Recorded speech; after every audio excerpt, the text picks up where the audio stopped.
More reaction to the alleged terrorist attack that was being planned in Oklahoma City.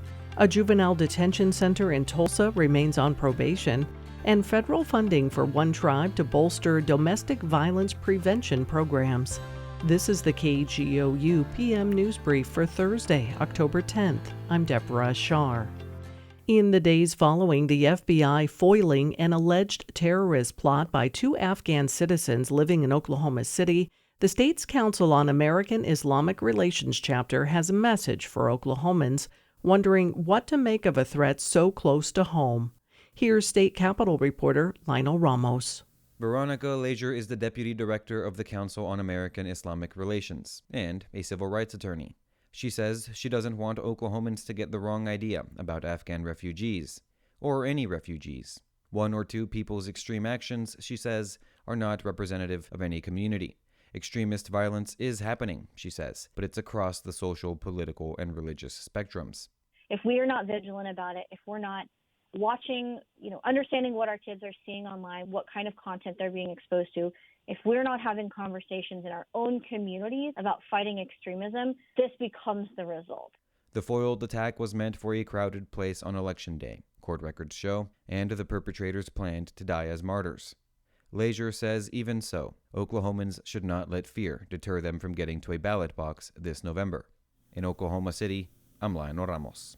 CARE Oklahoma offers a hotline for victims of Islamophobic or anti-Asian hate to report incidents on their website. For more information about the help the organization offers, visit kgou.org. Tulsa County's embattled juvenile detention center remains on probationary status.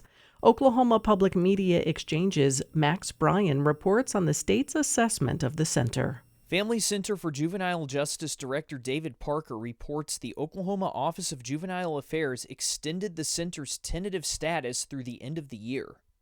The center was placed on probation in July before county commissioners took over the facility amid noncompliance, abuse allegations, and a Homeland Security search.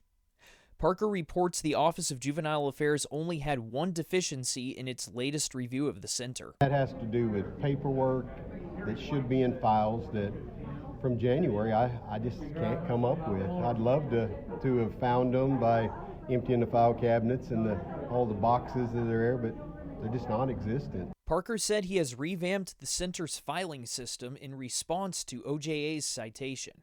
The probationary status is upheld as a federal lawsuit accusing detention center employees and county officials of the abuse or neglect of more than 20 youth remains in litigation. Parker declined to comment on the lawsuit.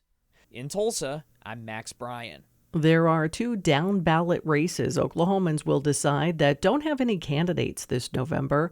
Oklahoma Public Media Exchange's Abigail Sikowski has details on the state questions going before voters. State Question 833 would allow local municipalities to create public infrastructure districts, commonly called PIDs.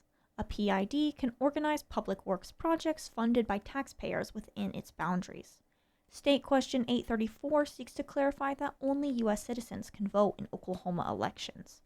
Currently, non-citizens cannot vote anywhere in Oklahoma or federal elections. However, some municipalities in other states allow non-citizens to vote in certain elections. This state question would not change Oklahoma law, but supporters say it clarifies it further, while opponents argue it feeds into anti-immigrant sentiment. These two questions will be up for vote across Oklahoma on November 5th.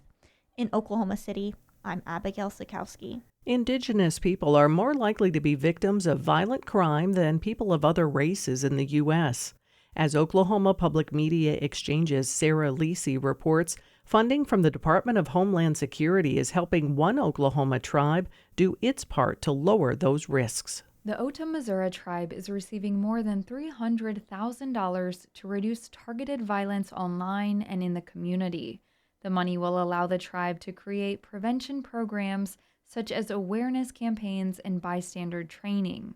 Police Chief Jennings Gabriel says he hopes to prevent active shooter situations involving Indigenous youth through this award, as well as decrease racial violence.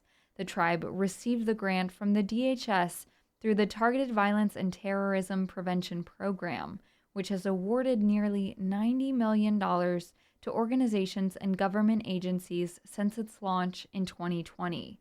In Oklahoma City, I'm Sarah Lisi. You can find more Oklahoma news on our website, kgou.org, and on the KGOU AM NewsBrief podcast. I'm Deborah Shar.